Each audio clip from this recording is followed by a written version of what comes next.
Mm. Hi there, I'm Kevin. I like to talk about queer stuff and Jesus.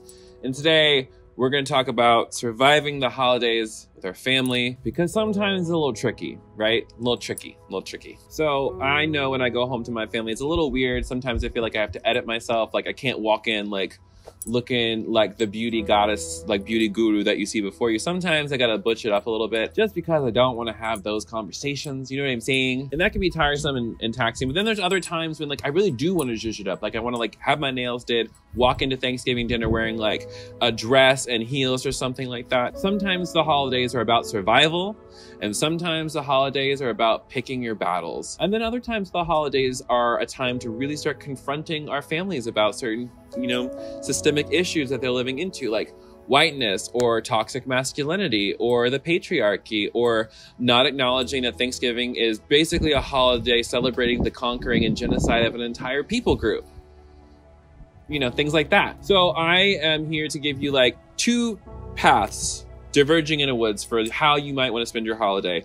The first way is a more passive way, but it is a way to get out of Thanksgiving without getting into a fight. Guaranteed. Okay, the first thing I'm going to suggest to you is set your intention before walking into the space, which sounds like a woo-woo, new agey thing, but honestly, setting your intention before you walk into a space helps kind of just like put on like a little bit of armor, if you will, the armor of God, if you will. But I'm just saying, set the intention. Say, I am going home and I am going to have a good time. I'm going to meet up with my family. I'm gonna eat some food, I'm gonna drink some drinks, I'm gonna like tell jokes, maybe I'll watch a little football, whatever it is, I wanna have a good time. And setting that intention, I feel like takes us from like going in with our fists up to going in with our hands open, ready to receive love and ready to like give love readily as well. And that brings me nicely to my second point. What is my second point? The second point is basically you have to operate through a lens of incredible grace is what we'll call it. Perfect love. Sure, you might have a ton of righteous anger that's building up, but it's up to you how you want to engage that. If you don't want to engage that, just pretty much just you're gonna have to laugh about it, or like put on like just like turn off your wokeness for the weekend, because sometimes like it's easier just to get through the holidays without doing it. So you honestly, you have to kind of negotiate how much of yourself you're bringing into a space, and you have to negotiate like which battles do you want to fight, because do you really want to fight your, you know, Uncle Frank or whoever who is Fox News NRA realness, or do you just want to talk to grandma about like, you know, when she was younger? The choice is yours. And within that, I say all of this with a caveat, so stick with it. It is not your responsibility to educate your family on your queer identity or on progressive politics or anything like that. If you don't have the willpower, the magic, the energy to do that, still find ways to take care of yourself, because absorbing microaggression after microaggression can get really taxing after a while. So make sure you have someone to text. Make sure that if you need to go play with the kids because they're pure and not corrupted yet, you go do that. If you need to go take a nap, if you need to get out of the house, Starbucks everywhere are still open, honey. Go grab yourself a coffee, get away from the family. Take care of yourself over the holidays. And also, if that means that you need to leave so that you can take care of yourself, I have done that. So, you know, from one person to another, if you need to leave your family gathering, whatever it is, because you can't stay there anymore because it's too harmful to your spirit, do it. Go home, run a bath, grab a drink, grab a smoke, do whatever you need to do. Take care of yourself. That is the number one thing I can do, that I can say for you. Now, this is like the second path, like the path that like has like the thorns and the rocks and things. And it's like the path of like, I'm going to talk to my family about the problems we're having as a country, which honestly, we need to be doing. But again, it can be emotionally taxing. And so not everyone is built for that. So if this is you, this is some easy ways to kind of guide conversations with your family, rather than like calling them a racist or a bigot, which will immediately shut them down. You need to be someone who wants to ask them questions and get curious about their experiences for two reasons. One, when you ask someone about their experiences, they're more open and friendly to you. And B, you get to map out like their logical landscape. You know what I'm saying? So say like you're sitting down at the table and someone says something that's racist about Black people.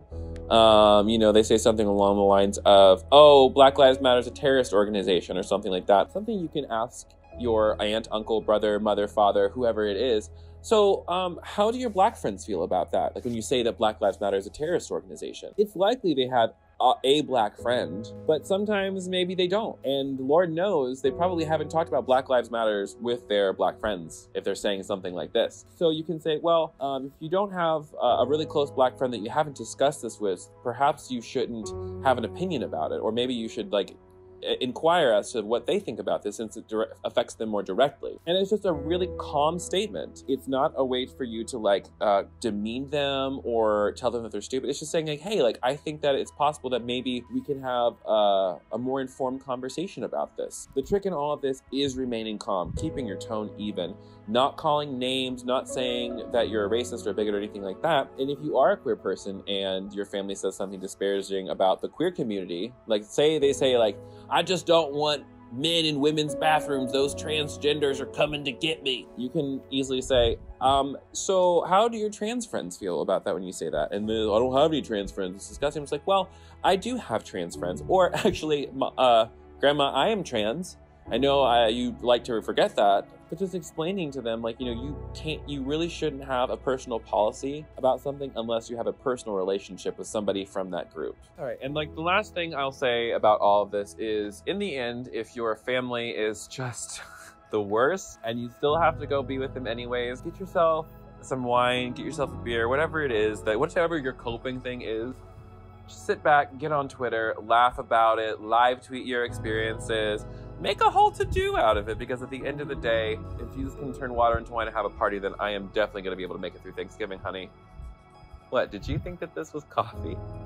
I mean, happy holidays, good luck with wherever you're going. I love you. I know it can be really tough. If you liked this video, go ahead and share, and subscribe. And if you think videos like this are important, you want more queer Christian representation out there, you can become a sustaining partner on Patreon. Even as little as $1 or $2 a month helps make these videos more possible. Thank you for the happy birthday wishes. Being 29 is great. And be on the lookout for a video real soon. I just preached in chapel this morning and killed it. So, okay.